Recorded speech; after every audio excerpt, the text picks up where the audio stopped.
اس کو نکالا جائے گا. اگر یہ اب اس میں دیکھیں ٹائم لگے گا, پہلے بھی بہت ساری چیزیں آئیں اور اس میں ٹائم لگا, اب یہ بھی آگے اس میں ٹائم لگے گا, دیکھتے ہیں کیا ہوتا ہے. ایک صحافی نے بہت اچھا سوال کیا اور داد دی محسن نقوی صاحب کو اس بات پہ کہ آپ نے بڑا ٹائم دیا ہے سب کو, اتنا ٹائم کوئی چیئرمین کسی کو نہیں دیتا. اور ساتھ میں انہوں نے سوال تھرو کیا عاقب جاوید کی طرف کہ اب آپ کو اتنا وقت مل گیا, اب بتا دیں کتنا ٹائم لگے گا کہ پاکستان ٹیم ٹھیک ہو جائے. تو انہوں نے کہا یہ تو کوئی نہیں بتا سکتا, بس ہم کوشش کر رہے ہیں اور امید ہے کہ ہم اس میں. لیکن جہاں تک ابھی شاہد صاحب جو بات کر رہے تھے, جو چیئرمین صاحب نے کہا ہے کہ ہم بائیلیٹرل اچھا کھیلتے ہیں اور ہم آئی سی سی کے ایونٹ میں, تو اس کی وجہ یہ ہے کہ ہمیں کوئی سیریس نہیں لے رہا بائیلیٹرل میں. بائیلیٹرل میں جو ٹیمیں آ رہی ہیں آپ ان کی اسٹرینتھ تو دیکھ لیجیے. ہم یہاں اس وجہ سے جیت رہے ہیں کہ بی اور سی ٹیمیں آ رہی ہیں. جب ہم کو آئی سی سی کے ایونٹ میں تگڑی ٹیمیں ملتی ہیں تو ہمارا یہ حال ہوتا ہے جو ہے اس وقت کہ ہم پہلے راؤنڈ میں باہر ہو رہے ہیں. بالکل آپ صحیح کہہ رہے ہیں, اس پہ کام کرنے کی بہت ضرورت ہے, بہت ساری چیزیں ہیں جو صحیح ہونی ہے. لیٹس سی کیا ہوتا ہے. Thank you so much Najeeb, thank you so much. Shahid Hashmi ہمارے ساتھ تھے. یہ جناب اسپورٹس کے میدان میں ہو رہا ہے, یہ اسپورٹس کے میدان میں ہو رہا ہے, لیکن حقیقتاً کیا ہو رہا ہے ملک میں. another case of women violence سامنے آیا ہے. کوٹلی ستیا سے یہ کیس رپورٹ ہوا ہے, جہاں پہ کوٹلی ستیا کا ایک گاؤں ہے آریاڑی, وہاں پر اوباش شخص کی مبینہ بلیک میلنگ کی وجہ سے ایک 16 سالہ لڑکی نے خود سوزی کر لی. لڑکی کو تشویشناک حالت میں جناب راولپنڈی منتقل کیا گیا, لیکن وہ جہاں پر نہ ہو سکی. لڑکی نے گھر سے ملحقہ زیر تعمیر مکان میں خود پر پٹرول چھڑک کر خود کو آگ لگا لی, اور پولیس نے لڑکی کے بھائی کی مدیت میں ملزم حامد کے خلاف مقدمہ درج کر لیا. اور مقدمے میں یہ کہا گیا کہ ملزم مختلف نمبر سے کالز اور میسیجز کر کے لڑکی کو مسلسل ہراساں کرتا رہا. ملزم کے خاندان کو آگاہ کرنے کے باوجود ہراسانی کا سلسلہ جاری رہا. اور ظاہر ہے یہ بتایا جا رہا ہے کہ ظاہر ہے اس بلیک میلنگ کی وجہ سے اس لڑکی نے دل برداشتہ ہو کر یہ انتہائی قدم اٹھایا. اور ڈی پی او کا کہنا ہے کہ لڑکی کی جو خودسوزی کا واقعہ ہے 7 دن یہ پرانا ہے, اور پولیس کو واقعے کی معلومات ملی تو فوری طور پر پھر مقدمہ درج ہوا. لیکن وہ شخص کون ہے, کیا اس کی ڈیٹیل ہیں, یہ جاننا بہت ضروری ہے. اور ظاہر ہے آپ 16 سال کا ایک بچہ ہی میں اسے کہوں گی, اس سے کیا ظاہر ہے وہ ڈر گئی ہوگی, وہ سہم گئی ہوگی, ہو سکتا ہے گھر والوں کو بھی اس طرح سے نہیں بتا سکی ہوگی کہ کیا حالات رہے, کیا واقعات رہے. یہ پولیس کو کھوج لگانا بہت ضروری. چھوٹے بچوں اور بچیوں سے خاص طور پہ درخواست ہے ہاتھ جوڑ کے کہ آپ لوگ پلیز اپنی پرسنل انفارمیشن کسی کے ساتھ شیئر نہ کیا کریں, چاہے وہ آپ کی لوکیشن ہو, چاہے وہ آپ کی کوئی پرسنل ڈیٹیلز ہوں, آپ کی پکچرز ہوں, ویڈیو کچھ بھی ہو, نہ شیئر کیا کریں. اسٹرینجرز سے جو کہا جاتا ہے نا, پہلے ہمیں کہا جاتا تھا جی باہر کوئی اسٹرینجرز ملے تو اس سے بات نہیں کرنی ہے, کسی کے ساتھ نہ کیا کریں. اب آپ کو آن لائن کوئی اسٹرینجر اپروچ کرنے کی کوشش کرے تو اسے بھی آپ نے اوائڈ کرنا ہے. And report to your parents, اپنے پیرنٹس پر ٹرسٹ کریں, انہیں ہر چیز ضرور بتایا کریں. اگریڈ. یہاں پر وقت چھوٹے سے بریک کا, ہم حاضر ہوں گے بریک کے بعد. اسٹے دیئر ود اس.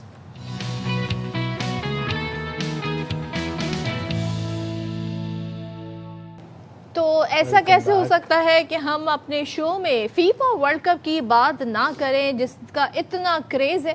میں جب اسٹیڈیم میں تماشائیوں کو دیکھتی ہوں, اور خاص طور پر وہ جس ٹیم کو سپورٹ کر رہے ہوتے ہیں, فرض کریں اگر کوئی ٹیم ہے ان کی ریڈ جرسی ہے, پورا گراؤنڈ آپ کو ریڈ جرسی پہنا ہوا اسٹیڈیم نظر آتا ہے, اتنا پبلک, اتنے لوگ انویسٹڈ ہیں ایموشنلی بھی, اور کہتے ہیں نا اسپورٹس لوننگ پیپل. تو ہم بات کریں فیفا ورلڈ کپ ایونٹ میں آج کھیلے گئے چاروں میچ برابر رہے. ایران اور نیوزی لینڈ کے میچ تگڑے مقابلے کے بعد 2-2 گول سے برابر ہے. ایران تو کہیں بھی نہیں, کہتے ہیں نا کہیں بھی بالکل شکست کے دائرے میں نہیں آ رہا, ٹف ٹائم سب کو دے رہا ہے.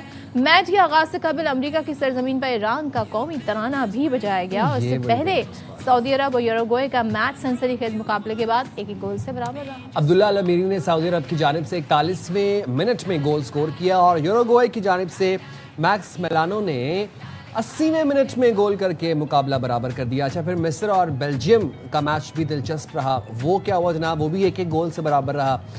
اس میں امام عاشور کے 20ویں منٹ میں گول کی بدولت مصر نے برتری حاصل کی. تاہم کھیل کے 66ویں منٹ میں محمد ہانی کے اوون کے باعث مقابلہ 1-1 گول سے برابر ہو گیا. اب آپ دیکھیں کتنے سنسنی خیز مقابلے ہیں. ابھی جو تماشائیوں کا آپ ذکر کر رہے تھے, تماشائیوں کی لالچ بھی تو رکھتی ہیں, پھر ان کی جو فیوریٹ ٹیمز کھیل رہی ہوتی ہیں وہ اچھا کھیل کے دکھاتی ہیں, وہ سنسنی خیز مقابلہ دکھاتی ہیں, پیسے وصول ہوتے ہیں تماشائیوں کے جو اتنے مہنگے ٹکٹس لے کے گئے ہوتے ہیں, تو اس لیے اسٹیڈیم بھی بھرے ہوتے ہیں. اچھا, اس سے پہلے جی کیپ ورڈے نے اسپین جیسی مضبوط ٹیم کے خلاف مقابلہ برابر کر کے سب کو حیران کر دیا. بھائی ہم حیران ہیں, یہ کون سا ریکارڈ بنا ہے فٹ بال میں کہ ایک دن میں 4 میچز چاروں برابر رہے.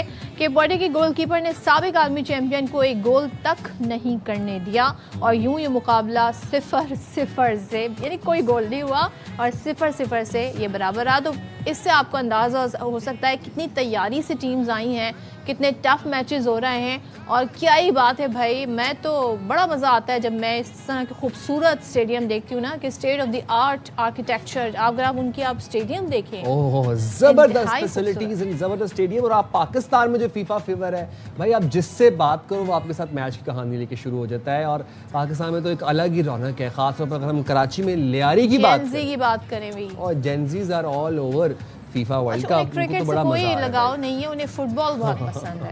اگریڈ. موونگ فارورڈ, جب ہم بات کر رہے ہیں کامیابیوں کی اور جب ہم بات کر رہے ہیں اپنے اپنے ملک کا نام روشن کرنے کی, تو آپ کو بتا دیں کہ پاکستان کے لیے ایک بہت اچھی خوشخبری ہے, ایک بڑا اعزاز ہے جو پاکستان کے ایک نوجوان نے حاصل کیا ہے. پاکستان کے لیے عمر ہے ان کی صرف 13 سال, سوچیں صرف 13 ایئرز, اور کامیابیاں ہیں ان کی بے مثال. میں بات کر رہا ہوں لاہور کے شاہ حسین پیرزادہ کی, جنہوں نے محض 13 سال کی عمر میں دنیا کے سب سے کم عمر سرٹیفائیڈ کوانٹم پروفیشنل بننے کا منفرد اعزاز حاصل کر لیا. کوانٹم پروفیشنل 13 سال کی عمر میں. ہم تو ابھی تو کوانٹم سمجھنے کی کوشش کر رہے ہیں کہ ایکچولی میں کوانٹم ہوتا کیا ہے. انہوں نے IBM کے جدید کوانٹم پلیٹ فارم کسکیٹ کا کامیابی سے استعمال کر کے تاریخ رقم کی ہے. شاہ حسین نے 10 سال کی عمر میں پروگرامنگ پائتھن سیکھنے کا آغاز کیا. 11 سال کی عمر میں انہوں نے مشین لرننگ میں مہارت حاصل کی, کوانٹم کمپیوٹنگ کی طرف قدم بڑھایا, اور 11 سال کی عمر میں IBM کا ایسوسیٹ سرٹیفائڈ کوانٹم کمپیوٹیشن امتحان پاس کیا. تو شاہ حسین پیرزادہ نے اپنی صلاحیت ثابت کیا کہ کامیابی کے لیے عمر کوئی چیز نہیں ہے. بھائی بہت چھوٹی عمر ہے, میں تو اپنے آپ سوچنا what I was doing at the age of 13. میں تو پرابلی بنک ہی کر رہا ہوں گا کلاس, اسی طرح کی حرکت کر رہا ہوں گا. But we have with us the professional, the quantum professional Shah Hussain Pirzada. Thank you very much Shah Hussain, اور بہت مبارک ہو آپ کو بائی دا وے, آپ نے پاکستان کے لیے کتنا بڑا اعزاز حاصل کیا. کیا فیل کر رہے ہیں, اور پھر اس کے بعد ہم آپ کی جرنی کے بارے میں جائیں گے. But how do you feel after achieving this lovely victory? Thank you. First of all, thank you very much for your congratulations. And your question, how I am feeling. When I first knew that I am the world's youngest certified quantum developer in the world, there was a lot of happiness and excitement. بھی بہت خوشی بھی, excitement بھی, پھر مجھے satisfaction بھی feel ہوئی کہ finally میں نے پروو کر دیا کہ آپ ایج اور سکسیس کی کوئی ایج ریسٹرکشن نہیں ہے, ایج لمٹ نہیں ہے بریلینس کی. اس کے بعد مجھے اس کے اوپر بھی خوشی ہے کہ میں نے اپنا ملک پاکستان کا نام روشن کیا ہے. تو yes, I was very happy when I knew that I am the world's youngest IBM certified quantum developer in the world. اچھا ذرا سا یہ بتائیے گا شاہ حسین کہ I think comparatively, correct me if I am wrong, comparatively quantum جو computing ہے وہ ایک نیا سبجیکٹ ہے, اٹس سم تھنگ نیو. آپ اس طرف کیسے آئے, and is it difficult, what is quantum computing? Okay, first of all میں اس کے اوپر first what is quantum computing, then I can tell you why I got into this field. Quantum computing کیا ہے؟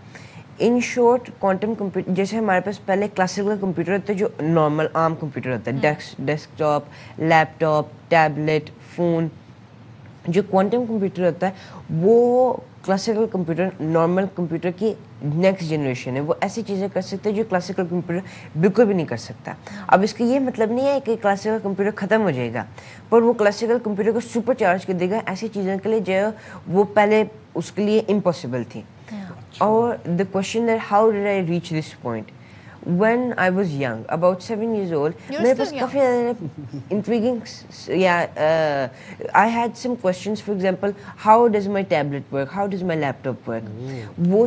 When the coronavirus hit, the pandemic hit and quarantine happened, جو میں on line classes کا time شروع ہو گیا, اس میں سے میں نے لرن کیا پائتھن. میرے جو پیرنٹس تھے انہوں نے مجھے بہت زیادہ فیسیلیٹیٹ کیا تھا, پر جو پائتھن کی جرنی ہے, مشین لرننگ, ڈیپ لرننگ, یہ سیلف لرننگ ہے. اور جو میں سوچا تھا کہ فار ناؤ AI کی بینڈ ویگن ہے, ہر بندہ AI کر رہا ہے, AI کی بات کیا, وٹس آفٹر AI.